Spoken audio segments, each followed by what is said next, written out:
Hello, everyone, and welcome to yet another week of Deck Wars here at Machinima Versus, along with IRThu and Kingwin. My name is Chobra, and as always, I'm going to be joined by Nimsh for another best of 7 today in our Hearthstone weekly matchup. How are you, Nimsh? I'm great. It was a great week, and I'm super excited for this episode because we have two great guests, and the metagame changes all the time, so I'm really excited to see what will happen this time. Yeah, the meta's just, it changes. Some people thought maybe it changes too fast in Hearthstone, but lo and behold, we're still here. Everyone's still surviving. I mean, we still have weekly tournaments and it looks to work out okay. But like you said, it's kind of hard to predict if you'll always be seeing the same decks every week. Now and then you'll always see that sleeper deck coming out, and then that will stay around for another month maybe, as we saw with Mech Mage. I think that's a good example after GVG. But like you mentioned, we do have two awesome players today. And before we introduce the players, let's look at how things have been going so far in Deck Wars. We are through after the halfway point, so we've had those 8 players on the left side as you look at your screen, starting with Firebat and going through people like Faramir, Kaldi, and rounding it out Neria in that last week. And today we start the second half of all the players to be decided for the finals here in Deck Wars Season 3 with Ekop and Ignite. Oh man, first time we have a Cloud9 member actually playing in Deck Wars. So this is a premiere episode for Cloud9, and we also have Ignite. So a pretty good match. I mean, Ekop is a known player. Ignite is not that known, but those guys casted Assembly Winter Tournament recently. So even though they did cast, they are great players. They do play a lot. What do we know about Ekop?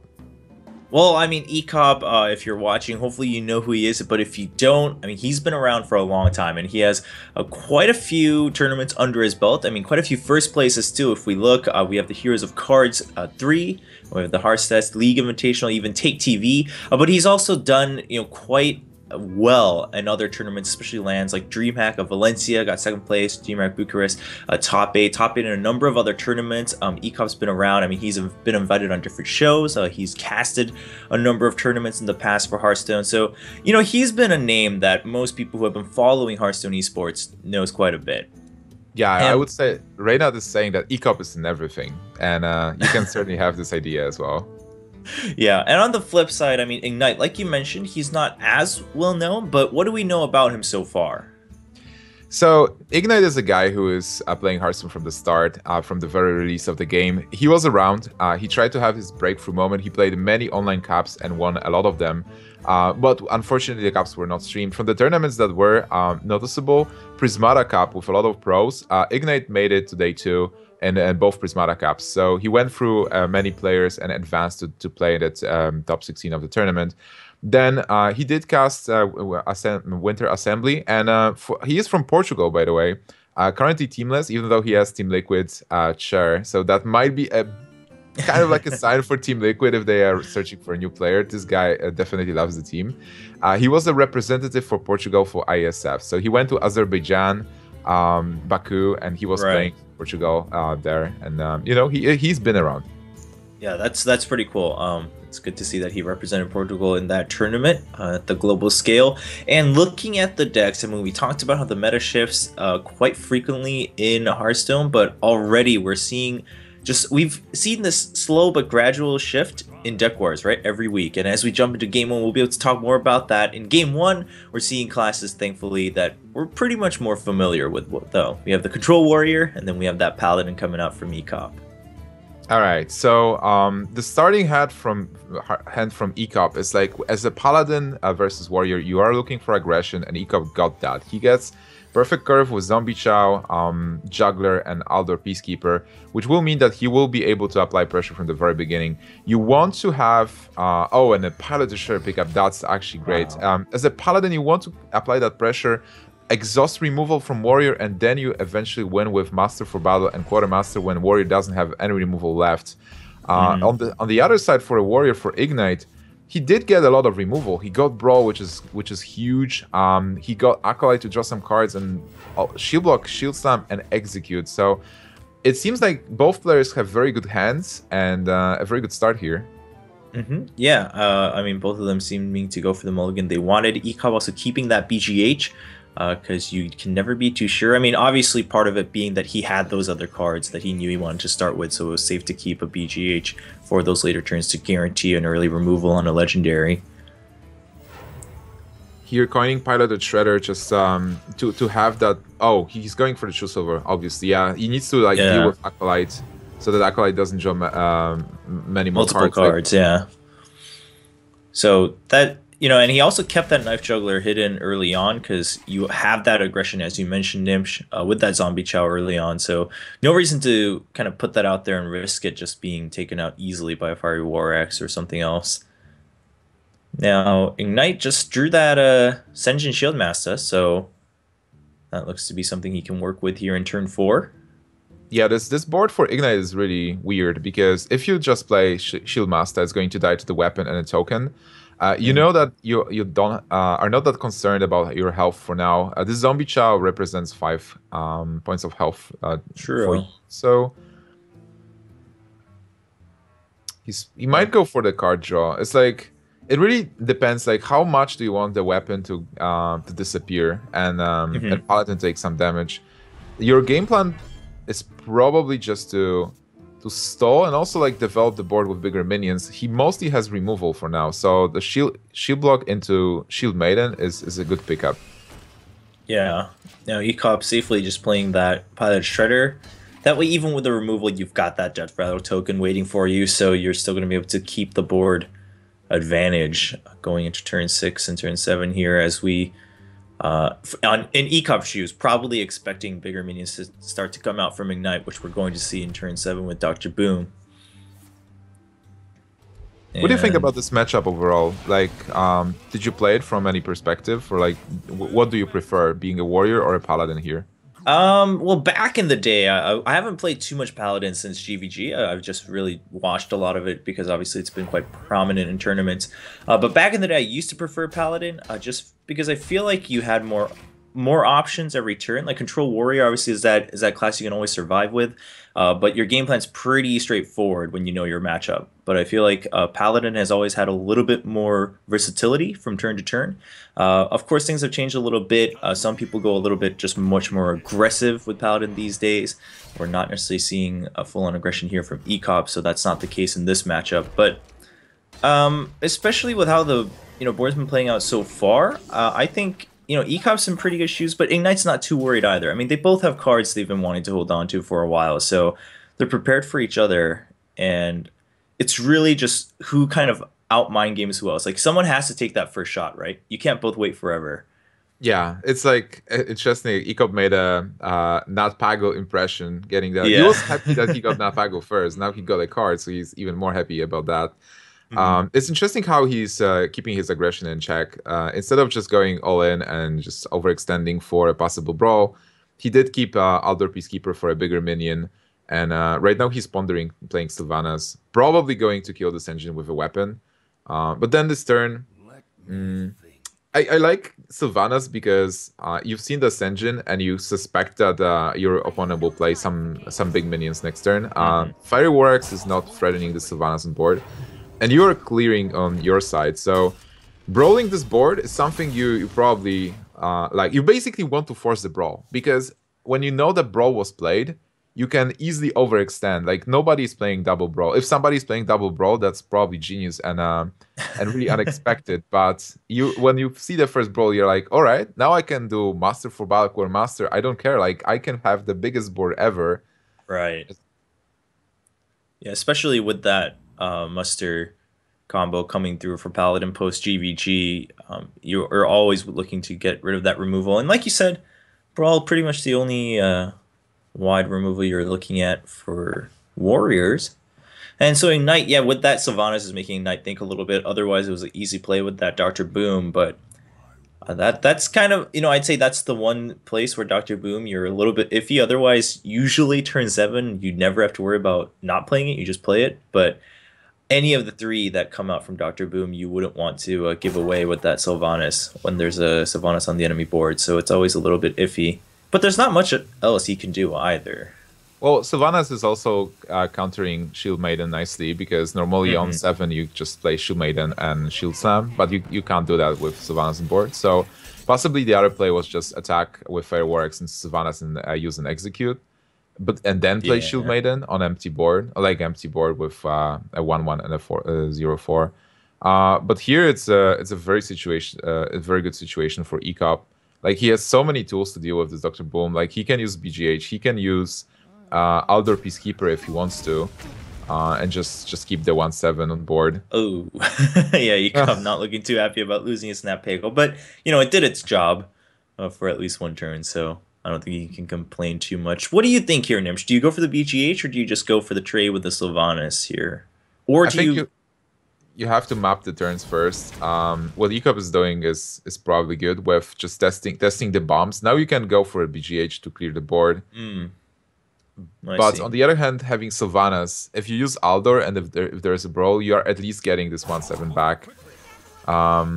I think BGH is better because leaving the 1/7, it will trade with your 1/1s, and you don't want to lose your 1/1s there. Yeah, that's always something to consider for Paladins. That one attack is not as harmless as it might be for other classes. Yeah, so Ignite, once again, the question being thrown towards Ignite, and Ignite the one who has to answer. So this is a brawl turn. That's like, yeah. I think every turn from now will be a question to Ignite. Do I brawl? Do I brawl now or do I wait? I mean, what do you think? I'm looking at it, I'm saying, especially given the cards he has, brawl's kind of the way to go. You just got to test your luck here. Although, okay, he's just going to go for the execute early on with the Sylvanas. Trying to hold on to that brawl. And guaranteeing at least another draw. Okay. He has interesting plays. Like he's going for the draw here, so I like it. I mean, he didn't have that many cards. Like you could also go for Armor Up and maybe Shield Block, but then or like Shield Maiden, Shield Block something to develop a 5/5. But right here he was able to kill a bigger minion and keep the Juggler, which is annoying for Ekop because you don't want to hit the Acolyte with the Juggles and give Ignite any more cards. So he will be forced to trade with this Acolyte. Or is he actually going for a Juggler to keep Lucky Juggler? I mean, yeah, because if you have double Juggler and then you have the Muster for Battles coming out, he has both in hand too. That's pretty solid. So he's going to guarantee clearing the Acolyte with the weapon. And in that case, do you just put out the Juggler and then another token, start throwing those knives towards Ignite? Yeah, that's a fine play. Like you have to get rid of the Acolyte first before you throw any Juggles. Like you can't give Warrior any more cards. Absolutely. And so we'll just see the token out. Not the second Juggler. He's still holding out for that clear coming out for Ignite, I feel. Yeah, I like how reserved Ekop is in his play right now with just keeping those cards and trying to bait. Well, Brawl is not going to be dropped right now, but you have to give Ignite something more, some more incentive to cast the Brawl. But still, like he is keeping those cards for a possible Quartermaster, and those are the cards that win the game over in the long run. Because Warrior versus Paladin is either you rush as a Paladin, or you wait till more or less fatigue, you try to survive, and then when the cards are spent, you just spawn the board with stuff. But from Ignite's perspective, like, what do you do here? Do you just develop Geddon, maybe? Like, how threatened are you? On 22, I think I will be good. Like, I'll be happy with my health. Oh wow, okay, going for the Rag. Yeah, I was looking at the Geddon too. I feel like Geddon was a solid choice here. The Rag, I feel like, took a little bit too big of a risk, but also just, challenging Ekop about what removal he has, which doesn't have too much. So, Ekop still has the Master and Quartermaster. If he is not afraid of Brawl, he could possibly go for Master to, like, force the Brawl and have some Juggles being done. Right. Okay, well, he's gonna attack first. Okay. Oh, so he's going to clear this Ragnaros easily. Yeah, he's just looking for it. Now he doesn't want to wait. He wants to waste as little Juggles as possible. But there's not too much of an option there. Now I guess you could go for that second Knife Juggler, but then you're putting a lot of your hand now finally on the board, and Ignite's probably looking for that brawl. And that's good, because if the brawl is being dropped, you know your opponent actually gets really low with all the juggles. Did he actually miss Ragnaros? He missed every single one. 6 juggles to the face, so he can't kill Ragnaros now. That's actually crazy. Yeah, at this point he decides to just go for face, because why not, right? You might as well keep that alive for one more turn. You did bring the warrior pretty low though, 6 damage to the face. Yeah, it's not bad at all. I mean, Ignite's definitely not happy about that. He's a little torn, but well, Ignite has to wait. You can actually still get in, and yeah, you can get in and clear if you just hit with the, or you can't hit with the rags, but you can keep the get in out, and then you'll clear everything except for Aldor and then the rag. Yeah, but then you just armor up and shield slam, or you can even develop the weapon. You if you could, want to. Yeah. You are at 10 mana now. I think shield slam armor up is alright, because then you stay on 11 and you deal 10 damage to Paladin. Paladin with only 4 cards. When you've already seen BGH, you've seen the Aldor Peacekeeper being used. Yeah, looks like, oh, he's gonna go for the weapon. It's gonna bring him down pretty dangerously low. But on the other hand, you do clear. Oh, obviously Ragnaros triggers first. So you yeah, the rag does go off first. So it was a hard chance of him hitting face, but he does clear. He's got the 7/5 on the board. And so Ekop got a weapon, and right now he has to like develop the board again. And the only option is going to be that muster for battle with the quartermaster. Not too concerned about the heal bot just yet. Still above 20 health, so he's pretty happy. And these won't die to get in right away, so that's always good news. Bouncing Ooh, blade. A bouncing blade. Wow, this card can actually change this game right now. If if it hits all of them at once and doesn't kill Geddon, then that could actually. That could, huh? Yeah, that's wow. This card is actually changing a lot right now. Like I was thinking, well, with Whirlwind, he will be in such a good shape, but then Bouncing Blade is really tricky. But Rag is already at 2 health, right? So there's such a high chance that Rag will die. At the same time, you only have 2 minions on your side and 5 on the opponent's. So can you possibly? He has like. If he attacks with Geddon, he gets Ekop to 16. Wait, it's like 3, 4, 14. With weapon, that's 11. He can't enrage his Grom. Yeah. I think he just used Bouncing Blade, but then there's not enough time. He has to do something. Okay, he's just gonna go for the saver play, get rid of the quartermaster for sure, and attack. It looks like. Kill as many minions as possible.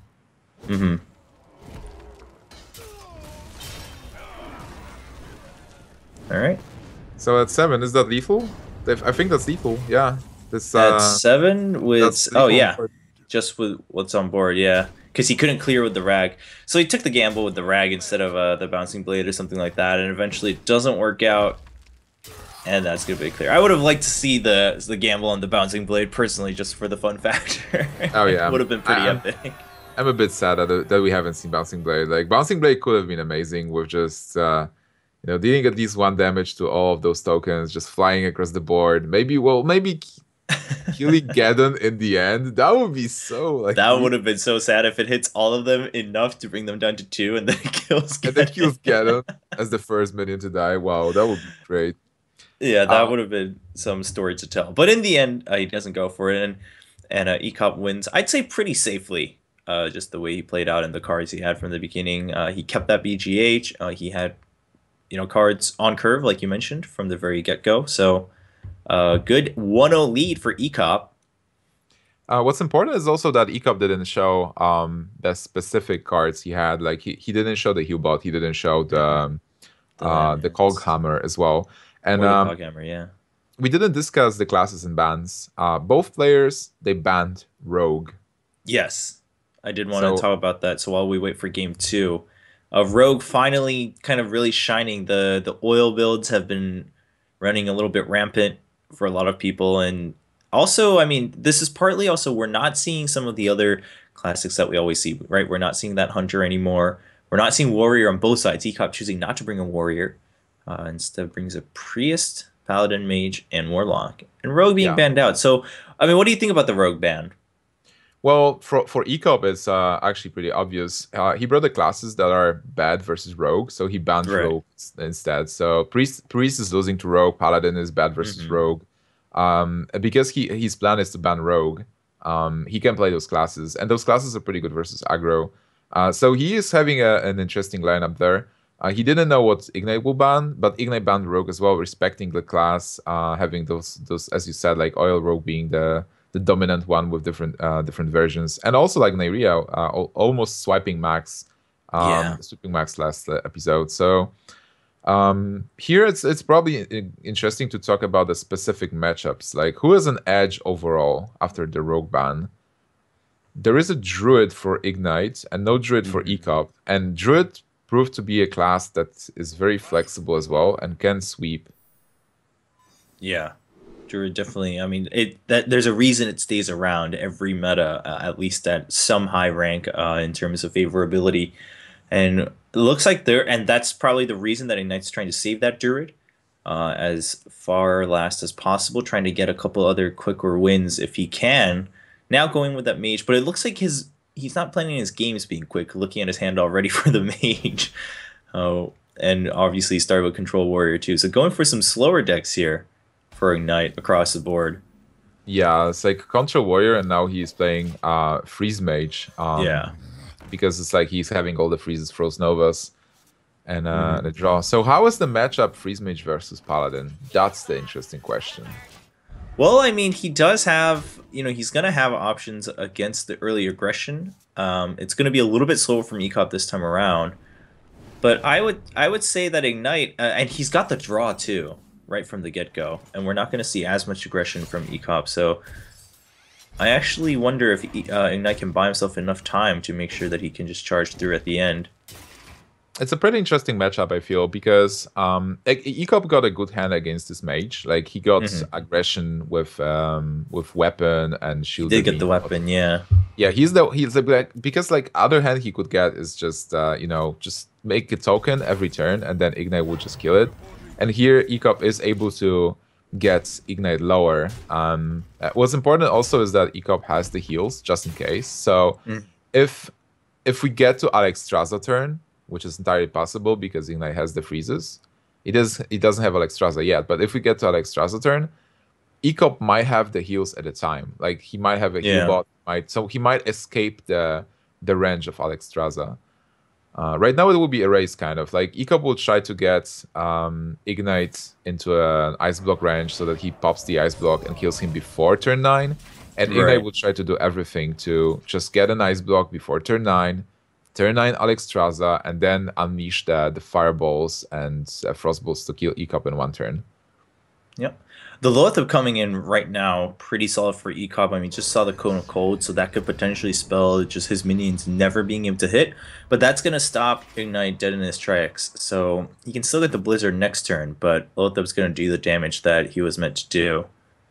And Ignite That's has to such a rethink his turn. such a powerful turn. It's just crazy. He still has the zombie chow and shielded minibot. They were just Hmm. frozen. And with Lothep, he is ensuring like another packet of damage. Even though Lothep is fantastic also when the Alexstrasza is being played. So after Alexstrasza, you play Lothep and you stop the onslaught of spells. But True. True Silver, another important card. And Huh. Consecration, like Ekop has a lot of damage potential. And maybe he will be Yeah. able to reach Ignite. Yeah, the anti-heal bot buying Ignite sometime. What do you go for here for Ekop? I mean, you can't play around the freeze too much, right? You just got to put down your text. I mean, Harrison Jones, I guess you're not going to be looking for that to do much damage later on anyway. So if your turn's a little bit iffy, you might as well put the 5/4 body on the board. It's a tricky question here because like seeing Healbot is also important to know what Ekop is thinking. He knows that he's not playing Mech Mage. He knows that he's playing around kind of like a control mage, but is it freeze for sure, or is it the fatigue mage? Or like freeze mage with heal bot? I think what he does is actually correct. Like you want to get rid of the zombie chow earlier and put some damage on your opponent, because the zombie chow is going to die eventually. Like, there's like no way you are going to keep zombie chow for 6 turns alive and not heal your opponent. Yeah. Now, Ignite's he's got the Frost Nova, he has the Blizzard. Obviously, he's got a couple other cards in hand that if he goes for the Frost Nova, he's going to be able to play some other things too on top of that. So what Ignite has to do, he has to plan his next couple of turns so that he clears the board in a couple of turns. He draws into Alexstrasza, and then he gets like the combo parts. So right now his hand is almost full. He potentially has 7 mana. Freezing those minions is not doing much. If you Blizzard, they at least get a bit lower. So you may try, you kill one, you may try to like ping as well, but then that's like 8 mana. So for 7, like Blizzard is 7's a little bit iffy. I feel like you gotta go for the Nova and then, well, I guess there's not much you can do here. Acolyte of Pain, maybe? I guess so, but he's just gonna go for the Blizzard because those other turns also feel a little bit iffy. At least this gets rid of the shield and minibot on top of the freezes on the bigger ones, and he's gonna have that Frostbolt for the Lotheb. But another Piloted Shredder comes out from Ekop. Ekop's putting the pressure on really well. Yeah, he is getting the minions he needs. Cone of Cold is not bad. It buys like almost another turn for Ignite, but he is not having the key cards. He has a lot of freezes, sure, but he needs to draw the key cards and also empty his hand a bit. So with Well, you've got the Frostbolt and the Cone of Cold. I wonder if you Frostbolt the Shredder and he's actually just gonna so he's just gonna go for the freezer on the 3 bigger minions. You probably are fishing for Flame Strike or a second Blizzard. Even if he's playing a second Blizzard, but you want to develop the board a bit with Acolyte. Just use the cards you have, get the Flame Strike at the key moments. At some point, draw into that Alexstrasza, develop one Ice Block. So he is taking his time. Like right now, his hand is full of options, so it's looking good. He still has 22 health. He has the freezes, so he's at least safe for the next turn. Yeah, and this Pyroblast now coming out. Ekop going for the Quartermaster and just 2 tokens since he has the board advantage anyway. And Ignite still not much to do here. I mean, like you've mentioned, even if he freezes, like he can't do anything much on top of that. Yeah, he lacks Doomsayer, and he might go for yellow, Ice Block, Frost Nova, and hope that he's actually going to draw. Oh, that's interesting. But he only has 4 mana with the card, so he's 1 mana off. Yeah, he's gonna wish he drew first here. Put down the Scientist, but I guess he couldn't because of his hand size. He didn't want to waste the card, so had to make that hard choice. Well, he needs to freeze probably, or go for... If he goes for Ice Barrier, then 30 points of health. And how much damage is there? It's like 10, 16, 20, 22. Yeah, I think you gotta... Well, okay. 26, 28. That's, 22... 30. Ekop is like 2 damage of lethal, I feel. Yeah, because he's got the weapon and he's got the Consecrate. Because, yeah, like you said, you're at 30 health. And 22. So, 26, you're pretty close, but Ekop, I mean, he can definitely try to push in the Consecrate. You might as well use it now. You're not going to be looking for a flooded board anyway from Ignite. Get those secrets all out there. Well, it's still looking good for Ekop for now. There's no Alexstrasza. Ekop is just getting Ignite really low. Just... when Ignite is so low, Ekop will be threatening to pop the Ice Block every turn, and then I'm not entirely sure about using Consecration then, because sometimes it's good to keep Consecration for a possible ice barrier or ice block if your board gets frozen. It's also important that Ekop's board is now full, so he won't be able to play any more minions. True. All right. Well, Ignite's. I mean, he's been slowly gathering all the pieces to his puzzle. It's just starting to feel like it's a little bit too late. But you do have that freeze. You have the frostbolt. You got the doomsayer. You can I mean, you have that ice block anyways to buy yourself minimum one more turn. We'll see what we get from the shredder. And oh, okay. Well, that's gonna give a free draw here to Ekop. It's pretty nice. The question that Ignite probably has to ask himself right now is, how do I win this game? There is an ice block, and possibly ice block will not get popped next turn, unless Ekop draws a consecration. He doesn't, so ice block still stands. And, yeah. So that's gonna buy Ignite 2 turns essentially with the Doomsayer. Nice clear on a full board, and what's going to come out of the Shredder? Oh, Ancient Watcher. That's not something that Ekop's going to be too happy about. Dr. Boom is interesting, because Dr. Boom is a good counter to Doomsayer. Let's say you do play Doomsayer, and there are bombs on board, you freeze it, and at the beginning of your turn, Doomsayer triggers, and it triggers the bombs, but the ice block is not active because it's your turn. Yeah. What to do? That's true. Now, you know, I want to say starting next time, the Muster for Battle, it's going to be pretty good because you can really just keep him at that 1 health. And you saw that Ignite was really fishing for that clear for a little while. So I think Ekop, you just have to disregard any future clear now. I mean, you're racing the clock here now when you've left Ignite at 2 health. Ignite is probably counting damage as well. Well, he can... well, it's like you don't have many options, so you either Falnos and ping Falnos, or you Falnos and double Fireball, or you just unleash damage. You just need to count how much damage you can deal in 2 turns, counting that +2 heal from a True Silver weapon. He actually has free turns, so he can deal a lot of damage right now, and if Ekop doesn't get a heal, Ekop might just die, and Ignite had to take this risk. Ooh. And he's frozen as well, so he can't even heal with no weapon. Yeah, I mean, you know, Ignite held off for a long time, and when you've had 10 cards in your hand for 3 turns in a row, I mean, you're bound to have some ways to buy yourself back into the game. So he finds that avenue. Actually, Ekop is dead. There is like no way to play. There's no way to kill Falnos and Pyroblast. Oh, and because he can attack with the Thanos plus so the Pyroblast is going to have spell power. Wow. A splendid play by Ignite, like counting damage exactly, freezing your opponent. That was really well played. In a situation where you don't have the Alexstrasza. Yeah, Ekop's like, no, I saw the Power Blast coming down. Yeah, wow, well played by Ignite.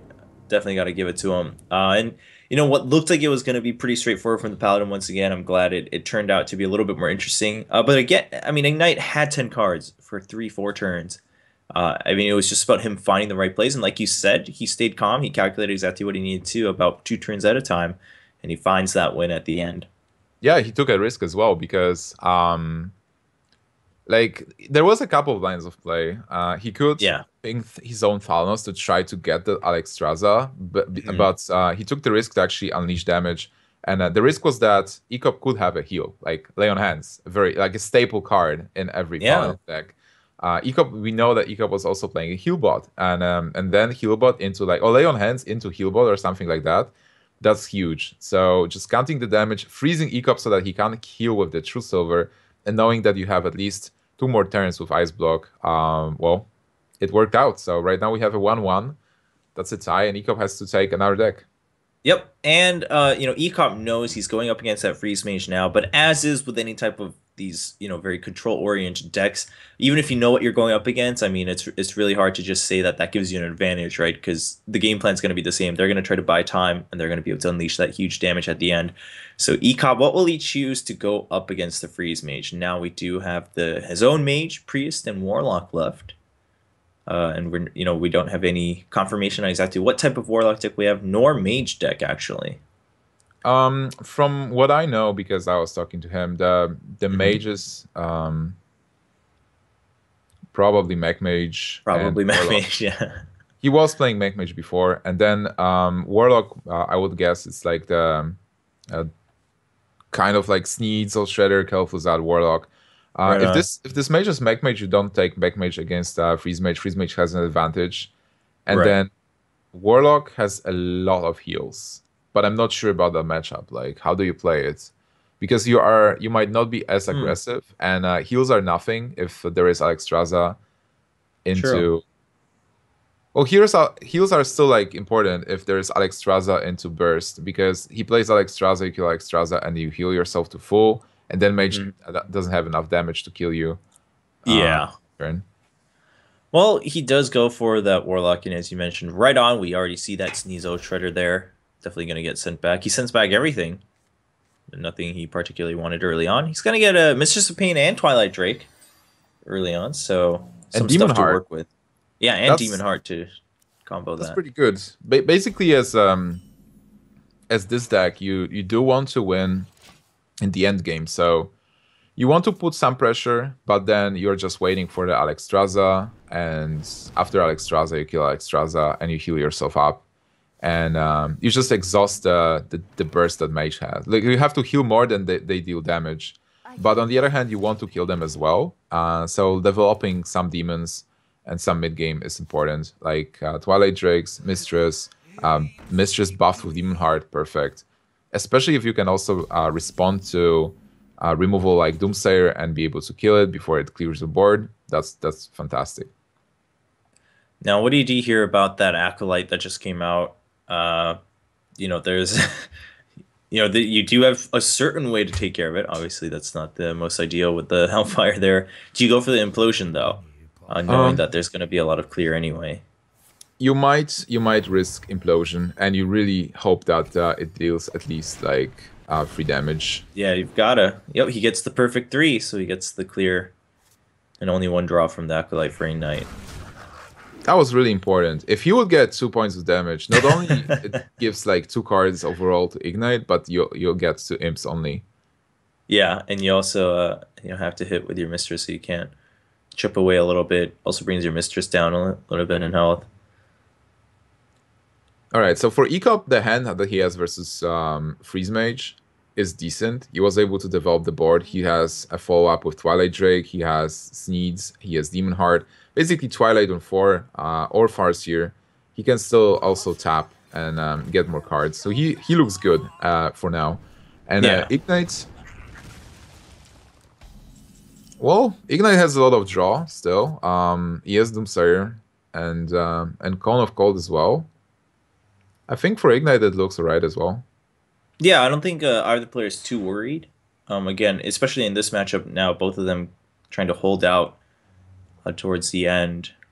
It's really going to start to show post like turn 6 in who's going to have an advantage. Going for the life tap, since he does have that Dark Bomb.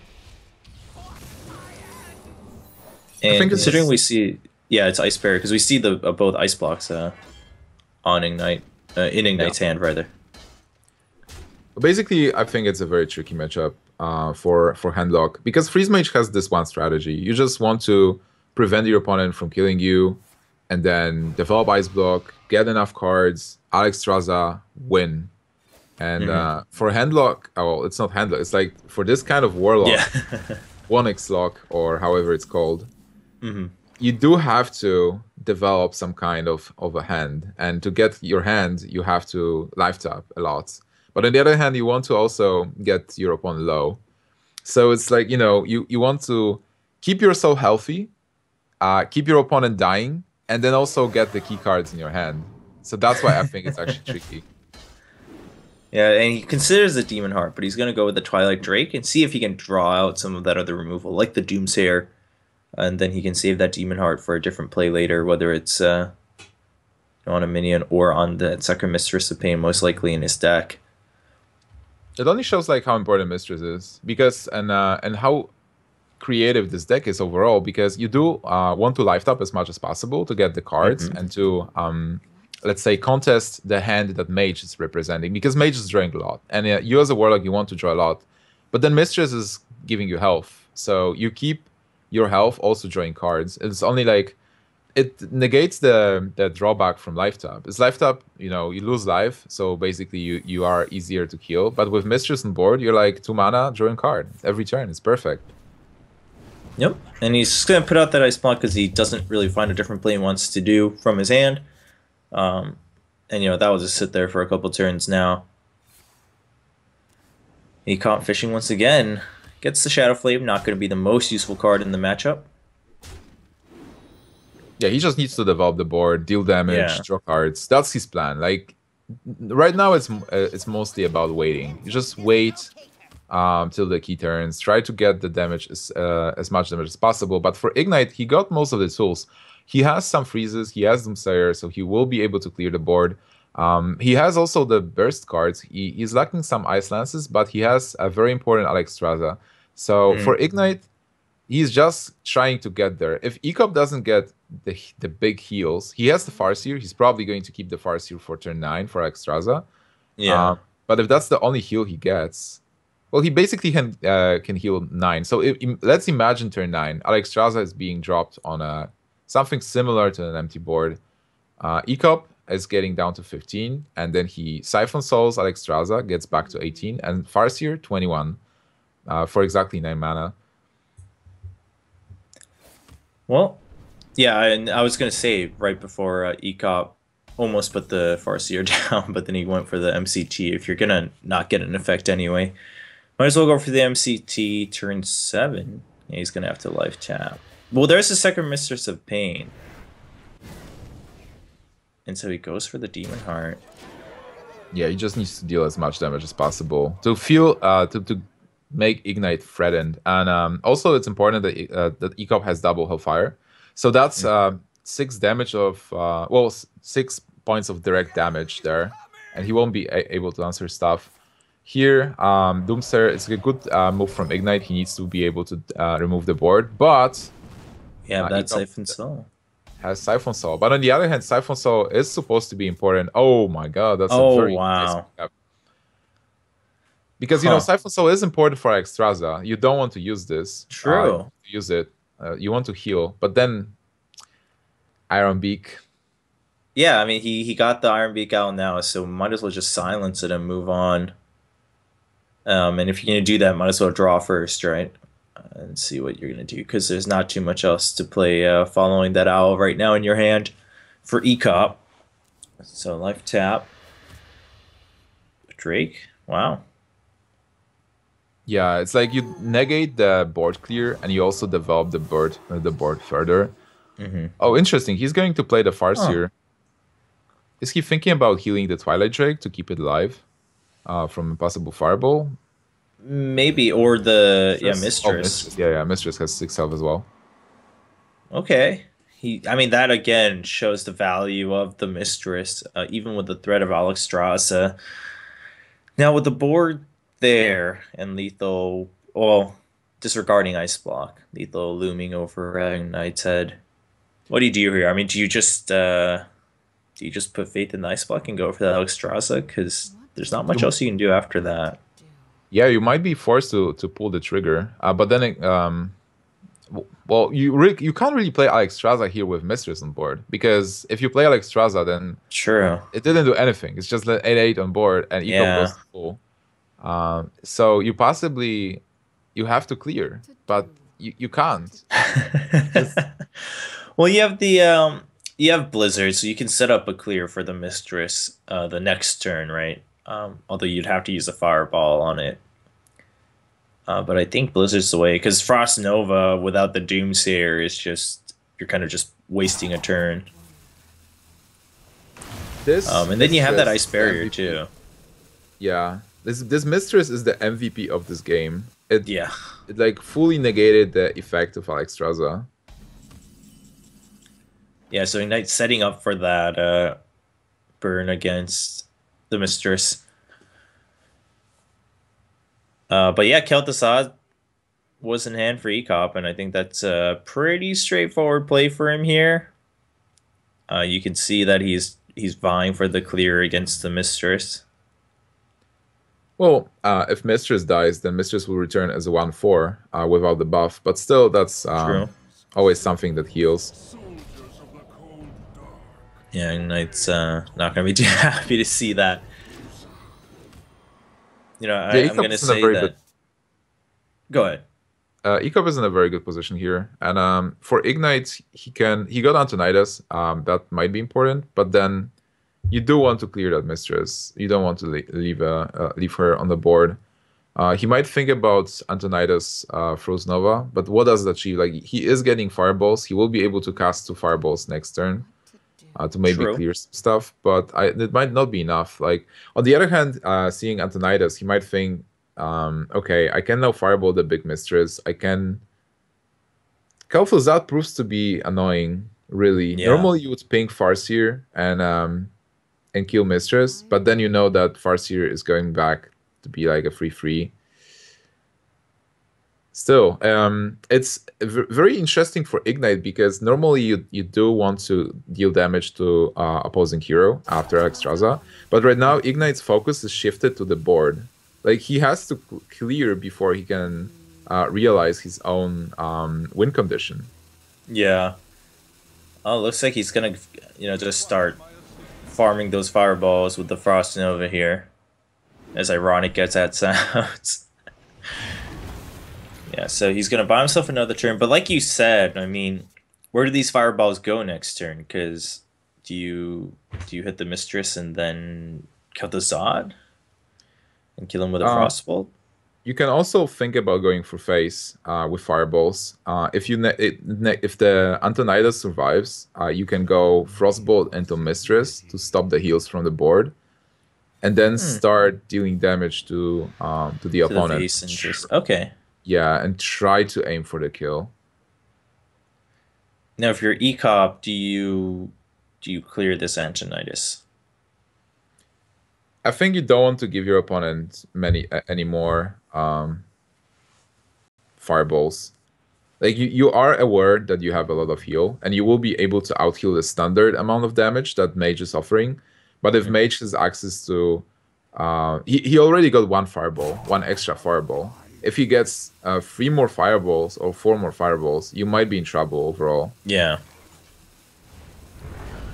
And so yeah, he's just gonna go for the clear with the Dark Bomb here. Well, for Knight, what are your options here? We'll see what he draws next turn, because right now I'm not seeing any clear answer right away. Cone of Cold. You might have to... He does have double fireball. You might have to fireball Mistress, fireball Kel'Thuzad, and frostball Kel'Thuzad. Yeah, I think so. And then just bank on Alexstrasza doing work for him, along with the Ice Lance maybe coming in with the second Frostbolt. It's incredible how annoying this board is for a freeze match. I wouldn't. Yeah, I mean, I wouldn't like to be like in Ignite's place right now. yeah, I think this is a very solid example of what works against Freeze Mage, right? Because so many of your win conditions, I mean, kind of similar to Control Warrior, where you're gonna only be able to play like 1 card a turn. Oh, okay. He's gonna get rid of the Kel'Thuzad first and keep the Mistress alive for another turn. And the Mistress is not doing that much yet because she will heal Ekop to 30, but then you do have Alexstrasza, and the question is if Ekop is able to pop the block this turn, and does it even matter? Yeah. Well, he can with double Hellfire, but right, I'm he not can. sure if it's worth it. 10 damage. Because if he double Hellfires, he would clear his both Mistresses too. Yeah, it's a suicide move because then it's like a second ice block, and you might just die right there. Yeah. I mean, I was thinking, either Sludge Belcher or the Shredder. I don't know if there's any strong reason to keep the Shredder in your hand at this point. Well, I guess if you're gonna play the Drake. The only problem with Shredder might be if whatever you get from Shredder is going to damage you. So whichever legendary is actually annoying for you. Yeah. And so he goes for the safer play. Heals up his mistress again to 9 health. Uh, wow. Like you said, Nimsh, that girl's the MVP this game for Ekop. I mean, It's just that's the unkillable. first one, right? It's been alive since turn 2. Yeah, that's the first one. Wow. There is like That's being crazy. Ignite, I don't think there is anything you can do. I Like don't even think if you get the so. Doomsayer, you do want to Dooms like Ignite is just praying for a Doomsayer, but there is this Mhm. Siphon Soul waiting for a Doomsayer. So there is no way unless you're playing Deathwing in Freeze Mage. uh, do you I mean, okay, so in that line of thought, then, since now you're worried about the Siphon Soul, anyway, do you just Alexstrasza and try to force the Siphon Soul out and just hope that you get the Doomsayer the next draw? I think that's actually the play. Yeah. You just force well, Mhm. basically, you probably give up, but that's the thing that can do something. If there is the Siphon Soul on Alexstrasza, and then you top deck, but there's like, yeah, he has the first Nova, but still, it's like such an awkward play. Yeah, I mean, he has another ice block too. It is awkward, but whatever gets you a win is a win. It's definitely feeling like you are facing this guy in a full plate armor with your rubber knife, and Well, so Ekop, I mean, he's trying to make sure he gets that lethal next turn. Ekop wants to heal so that he doesn't die, and Hmm. he's probably going to fall. And he wants to clear extras as well. Yeah, and Pop all the of that blocks. should be done pretty easily.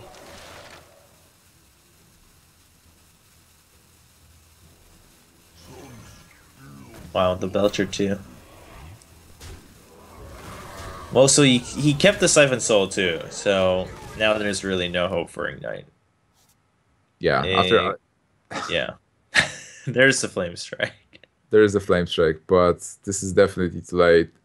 He can concede. Like Yeah, no I way. can't. I love finding ways for like miraculous comebacks, but I'm not seeing it this game. Well, you probably don't concede yet, I but mean, you have that because second ice block, right? no, I mean like the way is that you want to maybe see one more card from Ecop to to gain True. information for another game. But this game's lost. That's also important, and why Ignite didn't concede before. Like even if you know you're out, you do want to force your opponent to show you more cards. Like one more, Right. maybe he is playing something specific, and he will make a mistake and show it to you. Hmm. So, well, he does concede here because he's dead on board and there's nothing else Ekop needs to play, but Yeah. it's And just we've thinking. talked about that before too, trying to force your opponent to show you more cards, and that could be, the one trick you need to win in the next matches, right? So that you're not caught off guard. But we're not going to see that's the case, and obviously we know in Ecop's hand there wasn't anything too unusual for that deck on the Warlock. So the Warlock brings the Ecop another win back, and we're going pretty back and forth today, 2-1 now. Yeah, it's interesting. Like the players do counter themselves. So Freeze Mage was a good counter to Ekop's Paladin, and then Warlock was a good counter to Freeze Mage. How is Ignite going to counter the Warlock deck? Like he knows the deck. Decks is known. The lists are there. There are no surprises. Ekop was playing this deck in Battle of the Best before. Mm-hmm. Um, Rogue is a good counter, but Rogue got banned, and now we are with Shaman and Druid, and I need to think like how do you counter this? With Druid, you can possibly Yeah. go for combo, like go minion by minion, try to keep their board in check, and then try to win. Whenever you win board, then finish with the combo and OTK them, kind of. With Right. I Shaman, mean, you have good silence too for druids, so I feel like that's a little bit better. yeah.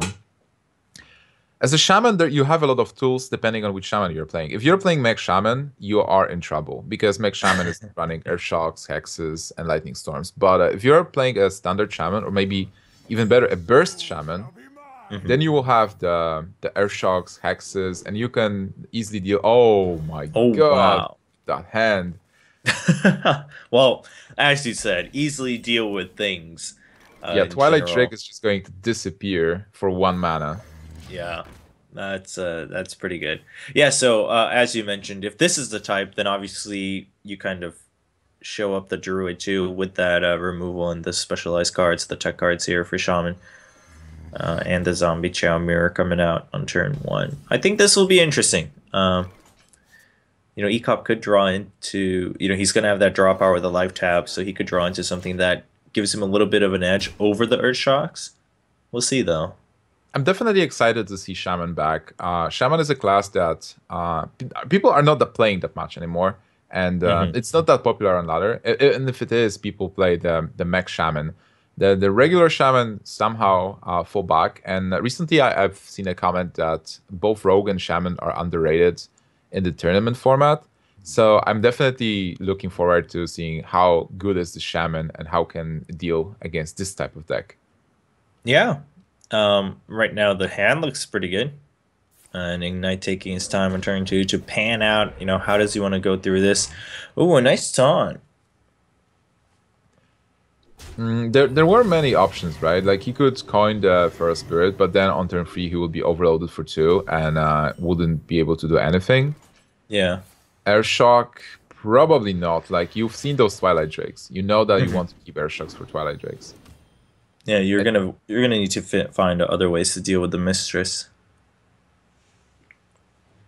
and Mistress is not that annoying before it gets buffed. It's like a 1/4. It does heal a bit, but it's only 1 point of damage, so it's not that threatening. And after Demon Heart, you do have the silence. Yeah.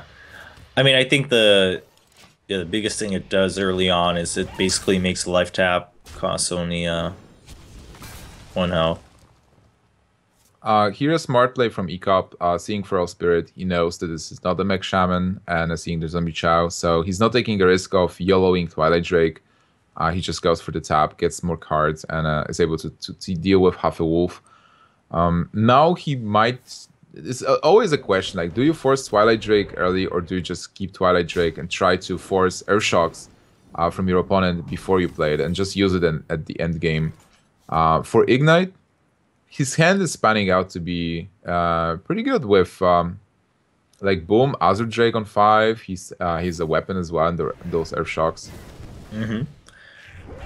Now the healing totem came out for Ignite, but there's an implosion. Ekop had the Dark Bomb too, so we'll just see him clear the board with that. Another Pharaoh Spirit comes out. That could buy you time. Like you mentioned, there's Azure Drake. Ignite is disappointed because he doesn't have a Lightning Storm, and the Yeah. four damage implosion is huge. That's Ekop is representing 5 points of damage on the board right now, and Ignite can't really deal with this. With Feral Spirit, he is destroying his turns a bit because normally without implosion he could get Azure Drake into turn 6 Doctor Boom. If he goes for Feral Spirit, then his turn 6 is not that amazing. So he decides to play a weapon to be able to deal with that Mistress before a Demon Heart is being dropped. But Demon Heart can target an Imp as well if Yeah. it's somewhere. And yeah, he's just gonna go for another totem. Like you mentioned, doesn't want to go for the Pharaoh Spirits. Keeps his turn 6 in check. Does the Twilight Drake finally come out?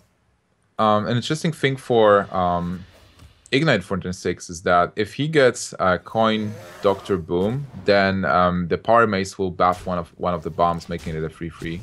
Oh, true. But the Twilight Drake does come out, so one of the Earth Shocks are gonna shine here.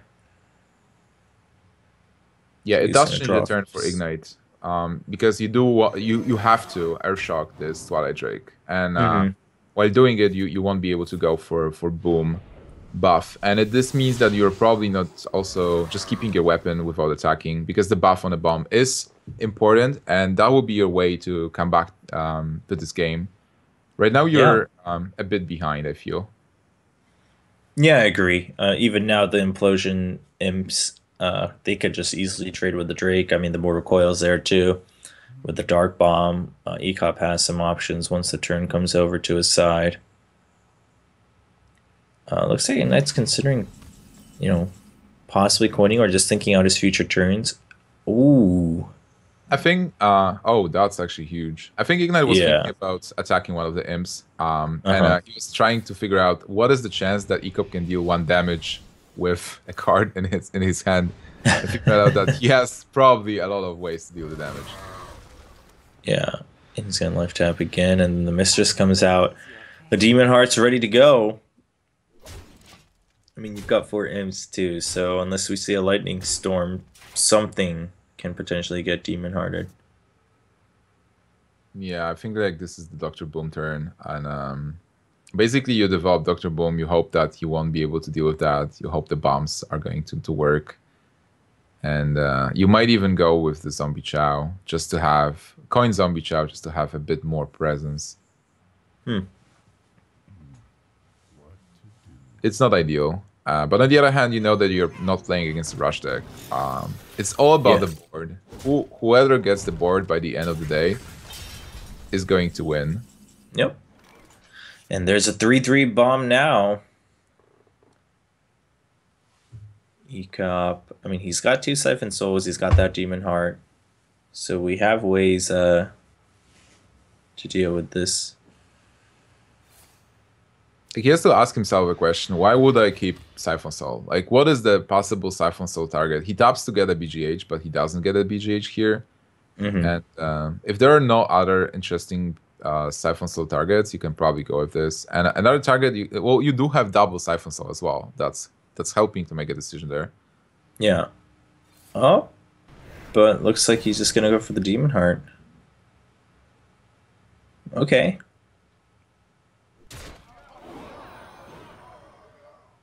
So I mean that helps clear the boom, but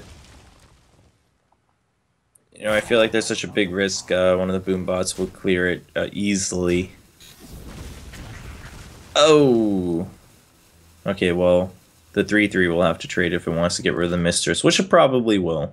I have to stress like how powerful Doctor Boom is because Ignite seemed to be behind with fighting back, and right now with the bomb and after playing Doctor Boom, even though it got Siphon Soul, he is in a lead, and he has a powerful legendary on the board, and clear the board on for his opponent. He still has a lot of cards in hand, and still has a lot of options.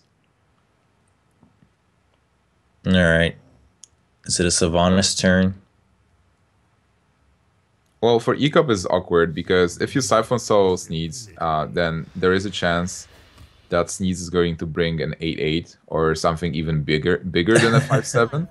So Yeah. you don't want to steal it if possible, but you understand as well that there is a possibility of a hex, and yeah, that's a definitely tricky board. Like Ekop tapped to get an Iron Begal because that would save him. Like just silence this and Siphon Soul this.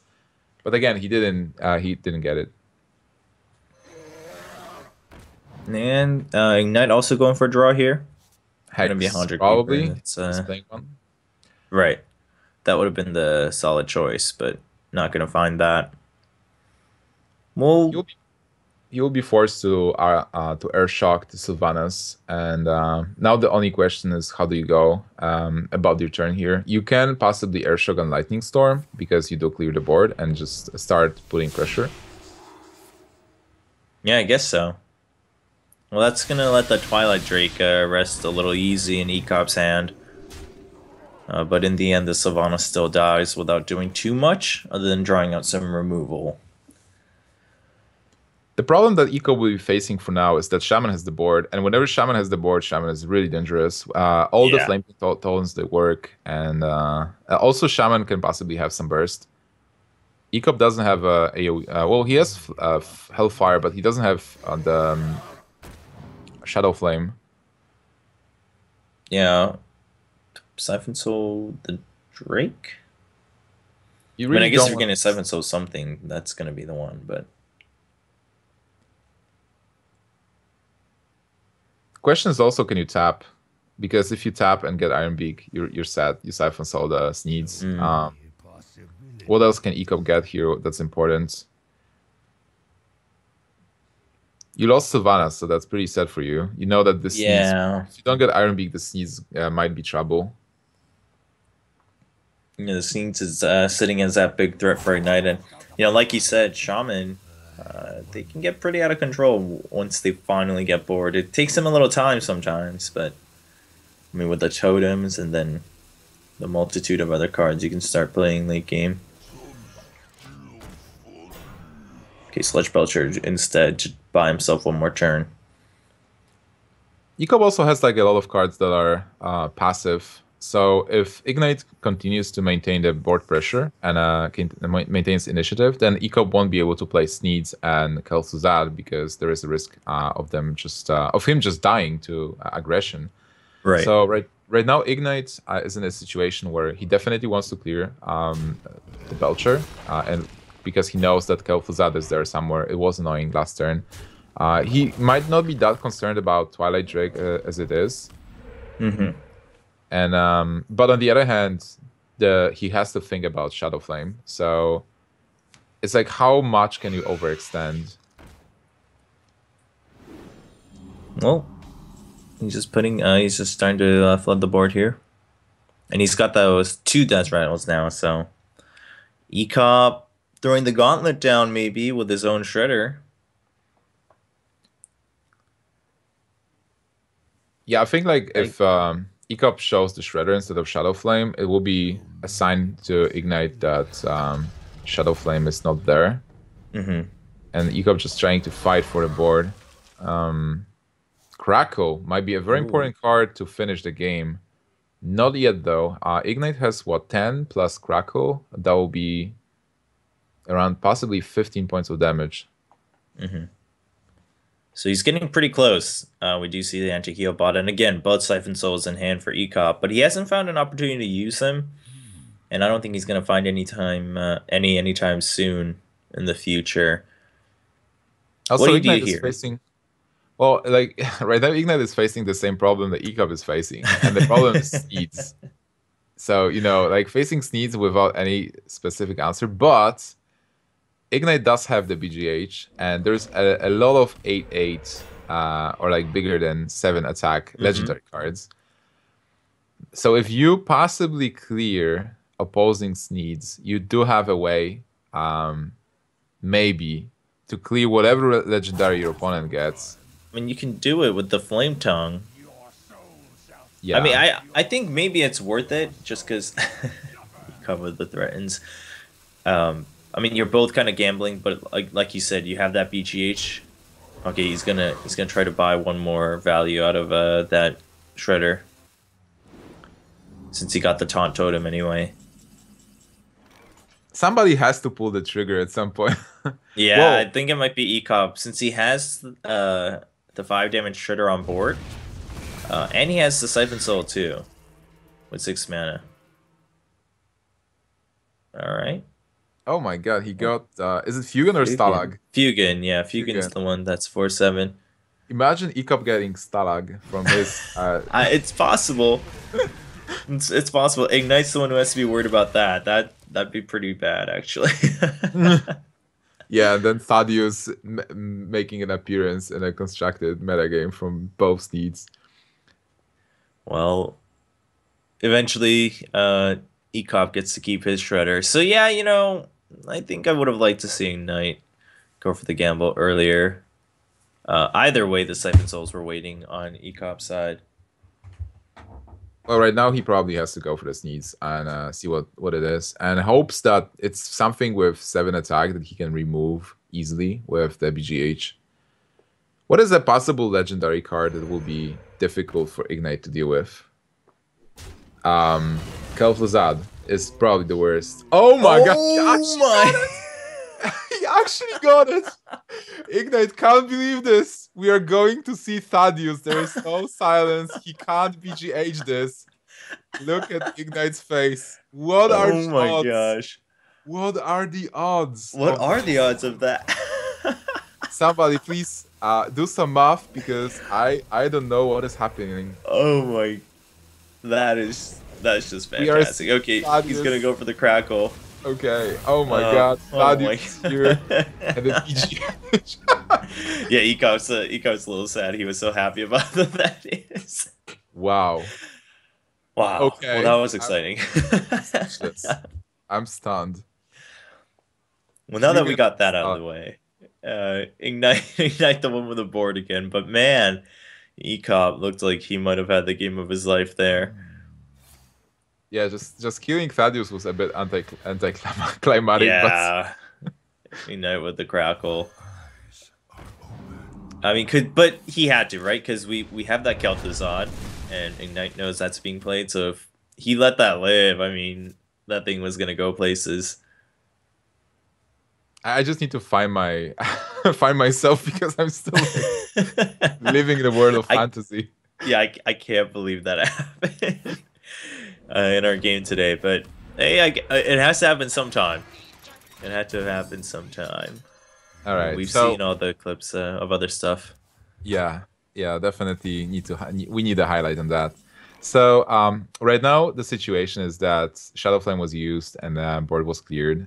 Both players have more or less a standard health pool. Ekop has still a lot of health, a lot of heal himself. I think Ekop has an edge because of Kel'Thuzad. Like he does have a lot of good minions on board, and he is contesting the board that Ignite is presenting here. Yeah, I think so. And he sees what's on the board. The token from the Belcher is probably going to live, and that's going to be pretty solid with the Kel'Thuzad, keeping that taunt up all the time. On Ignite's end, it's a little bit trickier. You still have the Flame Tongue. So you can clear the entire Belcher. You have the Defender of Argus too. Fishing for a healing totem maybe, or even a spell power, the Lightning Storm. It seems like both players are like fighting with rubber swords as well. It's like the zombie Chow is going to heal Ekop. Ekop has the heals. Lightning Storm. Well, he gets a good totem, so 3 damage on. Yeah, that's a good hit. Yeah, I mean either way it was gonna live. You had to attack it, and yeah, like you said, I mean no one's really doing any damage towards lethal yet, right? So they're both just trying to buy time. Do you? I mean, I think you gotta clear Flame Tongue that. is fine. You can do Flame Tongue and kill it with a totem and keep the zombie Chow on the board. Sounds pretty solid. So now Ekop needs an AoE. Ignite was able to clear the board and stabilize a bit. And if Ekop is not going to clear, he might be in trouble. Well, he doesn't have any easy way to clear here. But I guess the Owl plus the anti-heal bot, and then draw. Or draw first, obviously, before the heal bot, but...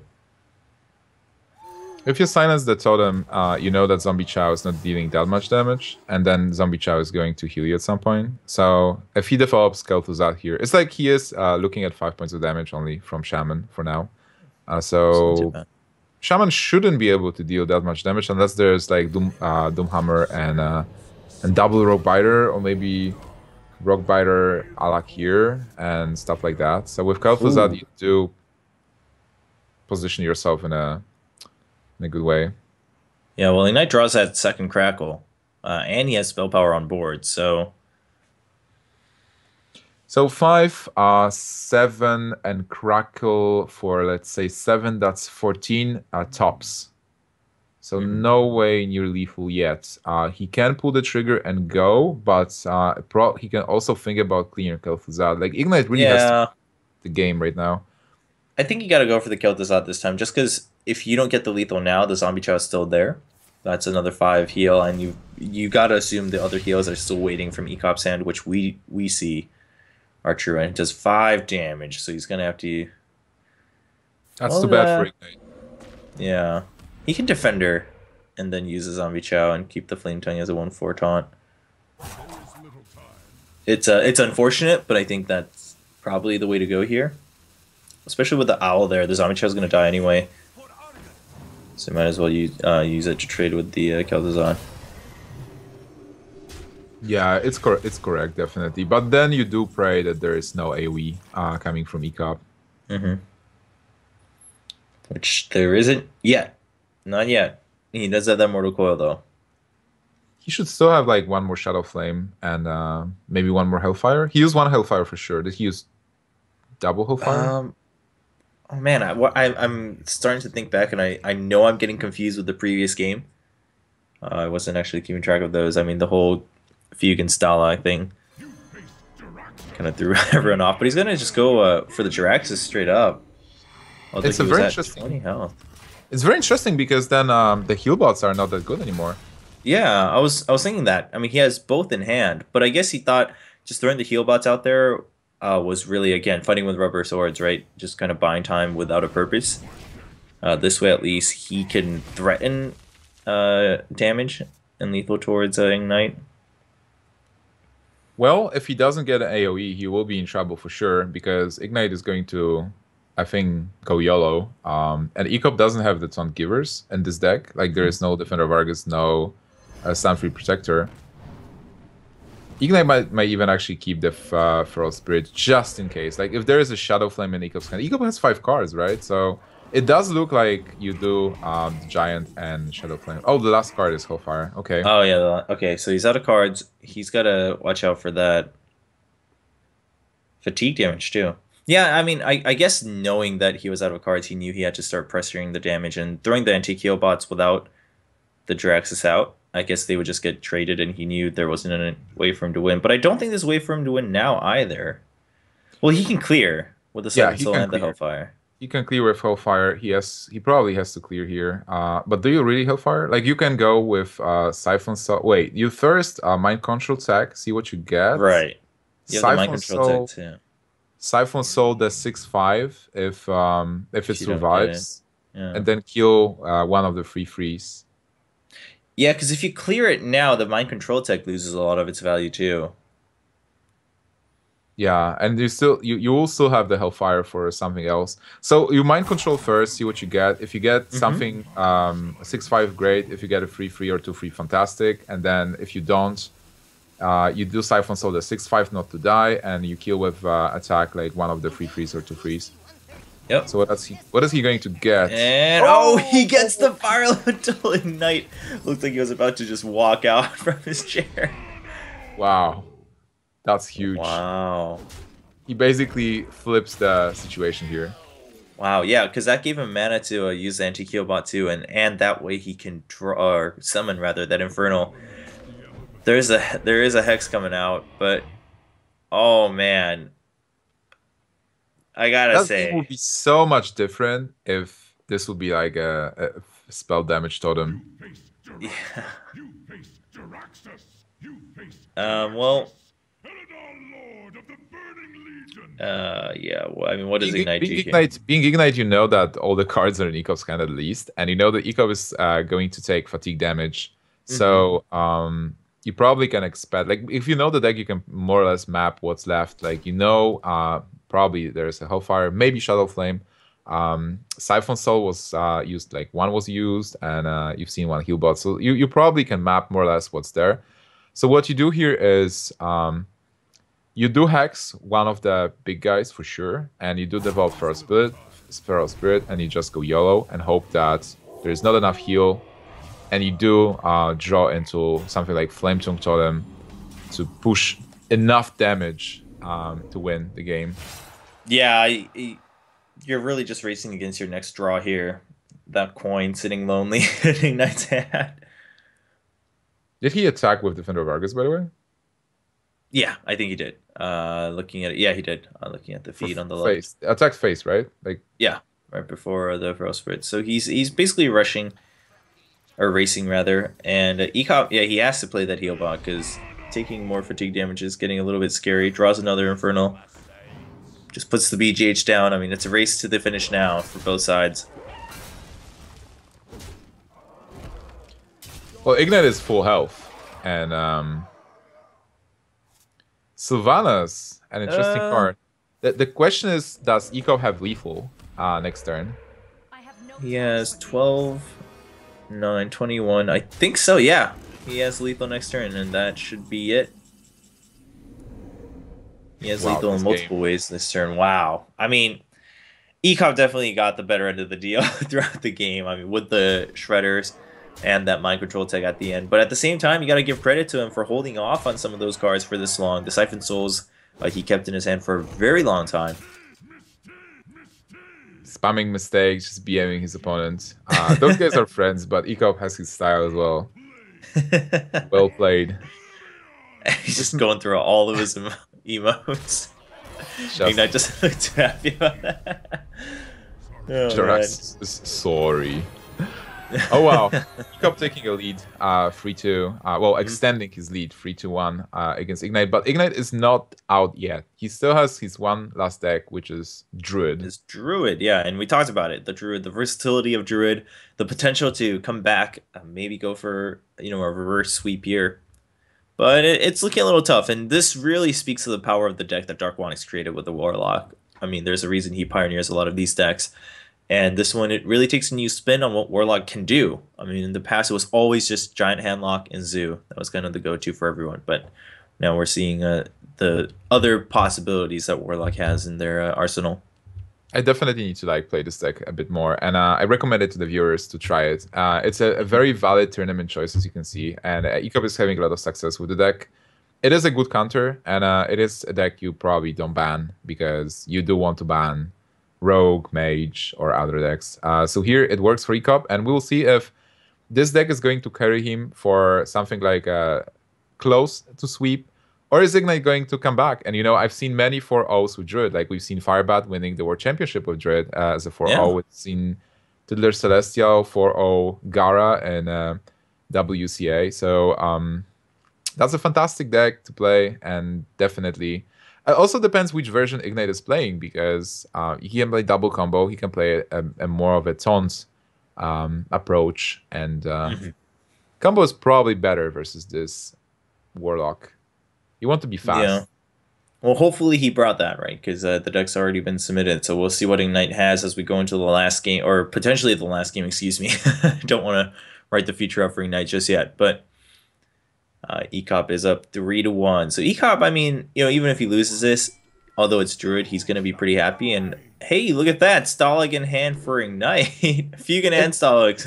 In the starting hand. Oh, wow. And that's something that Sixo was playing before, and I've seen the list. Maybe it's like a different. It's like Ignite Druid, but we've seen Sixo playing that before, and it's definitely the similar list that Sixo was playing. What you do here is that it is similar to double combo, because you do have those cards instead of Spectral Knights.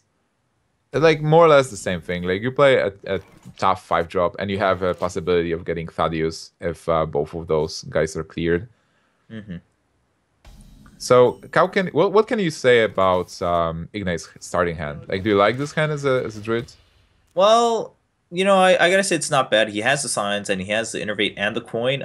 He has Fugan and Druid of the Claw now from that draw. So, it's pretty good. Obviously, you don't want to extend your mana too early. So you're just gonna go with the hero power for now. I think sending back the Stalag is fine. The 4/7 is gonna do a lot more work early on anyway. So I'd say Ignite's pretty happy. I mean, he's got some tools to deal with the early stuff like the Mistress of Pain. Yeah, it doesn't look bad for sure. Like he's probably upset that he didn't get a Wide Growth, but he got a lot of good cards there. And for Ekop, the starting hand is more or less alright. Like he wants to have Twilight Drakes for sure, but he is going to tap. And can he counter this 4/7 right now? There is no point in silencing it for sure, because it doesn't matter. Yeah, because the second one is the one that matters. Yeah. Okay, just start bombing it now, and that's gonna secure him the clear with the implosion next turn, I guess. Now, if you're Knight, do you coin, or I guess you got the Shredder, so you might as well just play the Shredder. I was wondering if you coin taunt the Druid of the Claw just to try to get more value out of the Fugan, but that seems like think you basically, well, it's a tough call because if you go for Pilot the Shredder and kill the Mistress, you are open to Hellfire, but you're going to get a minion from, if there is a Hellfire, you're going to get a minion at least, and you do want to kill the Mistress because of Demon Heart. If you coined Druid of the Claw, that was a play, but on the other hand, then your mana curve is weird, and Yeah. you might keep the coin. Oh my god, explosive sheep. That's Oh man. that's not only like the bad, like the worst one. Like it's a 1/1, so you don't want a 1/1. You want something, anything else. It also creates a situation where the minion you play next turn is going to get 2 points of damage from a Mortal Coil. So it's like the Yeah. worst, one of the worst possible minions, even worse than a Doomsayer. Oh. Well, Ignite's just gonna have to work with what he's got. Also, like, I'm just thinking about the fact that Ignite is the guy who brought the deck with Stalag and Fugen. And Oh, and he Ekop got was the one who got Thaddeus in a match where no Stalag and no Fugen was in the deck list even. The irony of the situation is just beyond everything. That's actually true. I didn't think about that. Well, Ekop considering that second Hellfire. I mean, with Druid, you're never gonna see such a full board. So the Hellfire now isn't. It's not a bad idea, right? Because the fullest time is gonna be when the combo comes out, but that's immediate. So might as well use it. Ignite's getting very frustrated with how things are playing out. Well, you can use the sheep as it's there, right? Like, the sheep was just waiting. Oh, Ignite actually gets Dr. Boom, which is a fantastic card. Yeah. Hopefully that can try to bring him back in. He's got the coin. But at the same time, I mean, you have the Shredder. Well, you just saw Mortal Coil use, so... Yeah, you can possibly go for Shredder and Wrath on... Zombie Chow, but then like you want to cycle the Wrath, you want to draw a card. So Boom is just developing the board and asking the question to Ekop, like Ekop, do you have a way to answer this? Yeah. Shadow Flame in hand for Ekop, but it's not going to be useful just yet. Ekop actually doesn't have a good way to answer this Dr. Boom. He taps, but he doesn't get it. So right now he is in a weird spot where... What do you even do? Like, do you develop the Twilight Drake? I guess so. Or okay, he's gonna go for the heal. Oh, you have to heal because you are in range of a possible Savage Roar plus swipe. Yeah, Savage Roar plus swipe would have done it. So yeah, you gotta heal. Yeah, I mean that damage can really climb up, especially there it is. So that would have been lethal. Very good play by Ekop. All right, but still, like, Ekop is in a bad position. Like, this is why Druid is so great. Ignite was able to develop the board, even though Ekop has a BGH in the deck. He gets the Siphon Saw, which is right in time. He will be able to deal with Dr. Boom and heal a bit. But then Ignite is the one with the board, and Druid is just getting closer and closer to that turn 8. Even though this deck is mostly playing just one... Force of Nature, there is this Ragnaros that's going to swing health as well, and it will be another difficult minion to get rid of. And Ignite knows that this Siphon Soul was the top deck. Like, there was nothing to deal with Dr. Boom before. Siphon Soul is top deck, so now he can easily develop the Ragnaros and just watch the damage fly. Oh, there is another guy, the Stalag. Yeah, the Stalag's there too. I mean, but it's 8 mana. The Stalag makes his mana a little bit awkward here this turn, so... You know, I think, you know, clearing with the bot and then going for the Rag is pretty straightforward. That brings him down to 9 health. And at that point, even with a heal bot, the lethal is just looming over Ekop's head. Yeah, also an important thing is that Ignite has a Keeper of the Grove. So even if Ekop spawns the board with Imps, Ignite will be just able to silence Ragnar's and attack for 8. It's true. I don't think Ekop has a way out of this. What's he got in hand here? He has a Jiraxis, right? But that's not going to be too great, so he might as well just go for the heal. And that should be game. Yeah, that's definitely game. Like with silence, with the silence. with swipe is that game like 4, 8, Swipe and 12. Savage Roar. Yeah, with swipe and it's just whatever. Hmm. Savage Roar swipe and Hero Powers game, Silence's game. Yeah. So it looks like that's the one he's gonna go for. Silencing your own Nice. Ragnaros is not well, Ragnaros is still going to fire, but like silencing your own Ragnaros is something that it's not that obvious, and Hmm. because it's kind of like a counter logical. Like, why do I Yeah. silence my own Ragnaros? Like, you never Yeah, do that's that almost. that's true. So Ignite gets that, and he looks like he's gonna go for a quick water break. But again, speaks to the power of Druid, and like you said, I mean, it's the combo.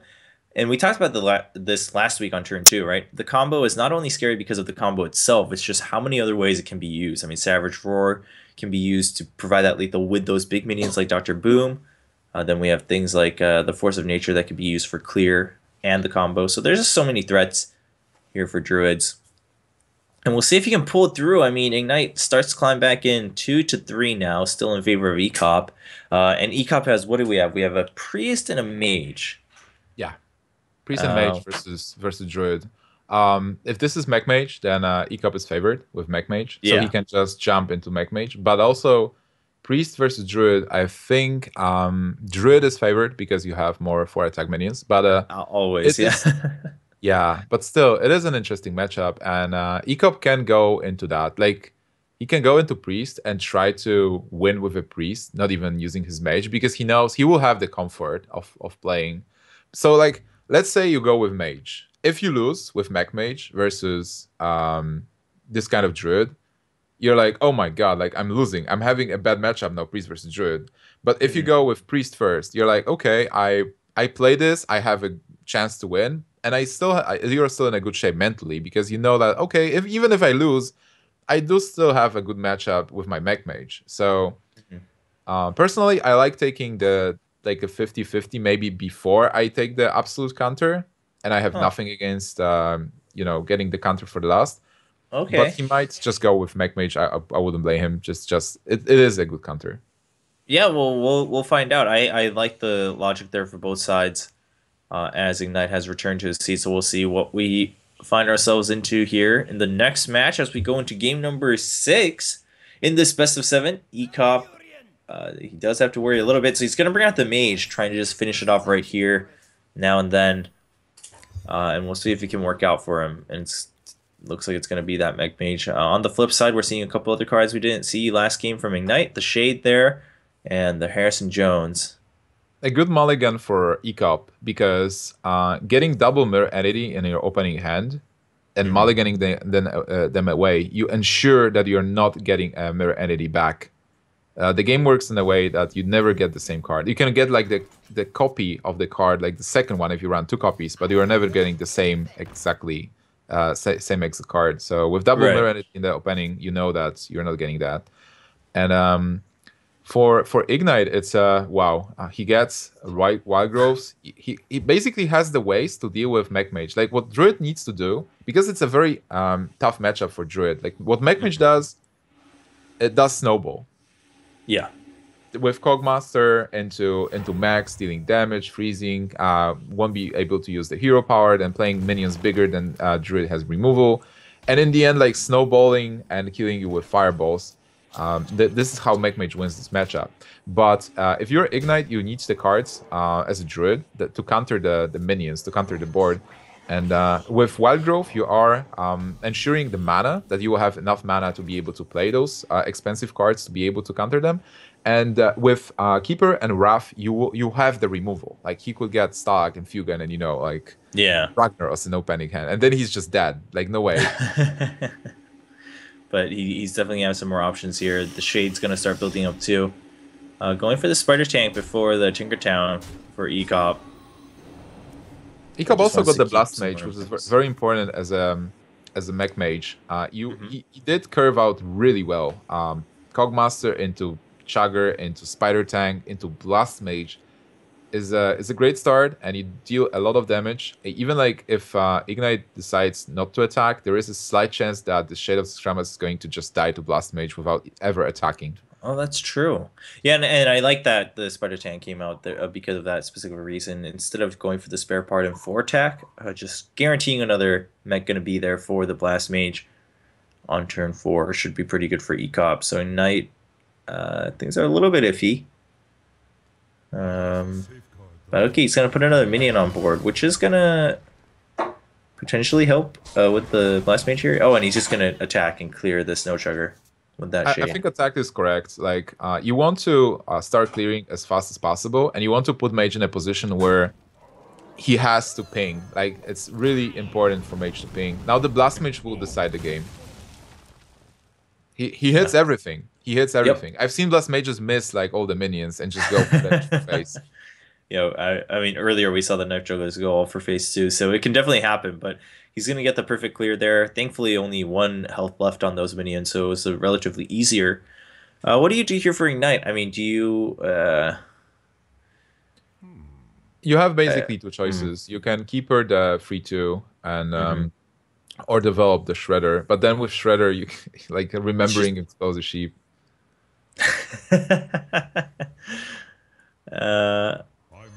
Yeah, I think I like this better. I mean, you have the Wrath too, so if it trades, then you can trade with the Wrath. Yeah, you position yourself to have a good turn 6 with Wrath and Shredder. Yeah, but Ekop's looking pretty solid too. I mean, he's going to put out more mechs, and the Tinkertown Technicians are starting to work there, and all the spare parts are going to start rolling in, so Ekop's going to have a little bit more versatility. One combo now in hand for Ignite, but it's not what you want to see right now. Yeah, so like this game pans out as standard Mech Mage versus Druid, where Mech Mage is just snowballing from the first turn, Ekop just dealing damage and still having cards, just waiting for the fireballs to finish. Like he might not even need them, and Ignite being behind, and Druid is very bad at being behind. Like it's hard to. There are not that many mechanisms to get you back to the game. With Force of Nature, he has to spend 6 mana to basically kill two small minions. He can't even deal with the Yeti on the board, so he is in a very bad position. Yeah, and the double Tinkertown Technicians look like they might be coming out here. That's 12 damage in hand and a time rewinder for Ekop, so lots of options for Ekop. Already down to 11 health for Ignite, and I don't think there's a way for Ignite to get out of this. I mean, he can heal this turn, right, with the Ancient of Lore, but then you don't get the draw out of it, and that hurts a lot. I mean, anyone who's played Druid is going to know that if you have to heal with the Ancient of Lore, the value seems to be diminished quite a bit. It might be the play though. Well, there is 12 points of damage incoming, and if you heal with Ancient of Lore, no, I don't. It's like it's tough. Like Ekop right now has lethal, right? It's like, wait, 10. Well, he got rid of the Yeti, so he's at 8, 9, 10, yeah. But what you can do, you can time rewind actually and see if you can get another Whirling Blade. Yeah, but that's possible. Or like even if you get it's stats the switch, then it's possible to like buff health and then switch for 1 and get lethal there. Yeah. Well now he won't have enough mana since he went for the Warper instead of just going with the Clockwork Gnome. But still, that's fine too. He can still freeze the Shredder too. Yeah, there's like so many options Ekop has like with that. But this matchup is really bad for the Druid. Yeah, it's so hard. I mean, I'm back to playing Druid these days myself, and man, it's not a good time to be playing Druid against all these mech mages everywhere. It's tough. I was excited to see Stalag and Fugan again, but unfortunately for Ignite, it didn't work. We will not be seeing that again. Pretty good showing. Good decks. He played really well, and you can follow Ignite on Twitter, Ignite HS. Like he is vocal about stuff, and he was definitely going to show himself in future tournaments and have a comeback at some point. But today, the winner is going to be Ekop. Yep, Ekop. Had a little bit of trouble at the end with that Druid, but in the end, he pulls through, and we're going to have that 4-2 win for Ekop in our ninth week of Deck Wars. Again, we're in that second half of the running here for Deck Wars as we try to see which 16 players will be competing in the finals. And we will have a chance to talk with Ekop after we take a short break, but we're going to make sure we give him some time to prepare. So before we go to that break, so I remind everyone that, of course, at any point in time, if you like what you've seen, you want to let us know something you want to talk about for Deck Wars or any of the programs we have here on Machinima Versus, please let us know. You can find us on Twitter. You can see on your screen, both Nimsh and myself were there, and both of us also on Twitch. So if you catch us there, you can talk to us while we're online. Also, before we jump to the tables, guys, don't go anywhere because after Deck Wars, we will have an episode of Tabletop when we will be talking to Ekop about what happened, what decks did he prepare. Maybe we'll make him play his priest because he didn't play the priest. Maybe something else. Maybe this 1x luck. We'll see. And both Ekop and Ignite will be back on turn 2 after Tabletop, where we'll just discuss the esports stuff and about Hearthstone. Absolutely. Always a good time, always a good day of the week. Every week here at Machinima Versus, where we have around, almost 6 hours, depending on the length of some of these games of Hearthstone. So that's pretty exciting. So guys, don't go anywhere. We're going to take a quick break. Then we'll be back with Ekop for a winner interview, going into the tabletop to talk about some of his other decks that he's played today and see how they fare on ladder. We'll be right back after this break.